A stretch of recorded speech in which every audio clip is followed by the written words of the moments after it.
Mga kaibigan, pag-usapan naman natin ngayon ang impeachment ni Sara. Walang kinalaman itong aking damit na pula. Okay? Hindi ako pulawan, hindi rin ako berdehan. Ngayon, mabalik tayo sa usapan sa impeachment ni Sara. Bakit nga ba gusto nilang i-impeach si Sara?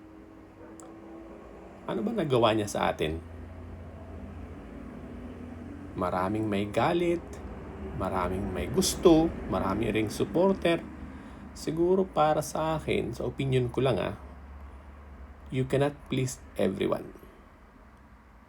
Siyempre may mga fans yan Sikat yan.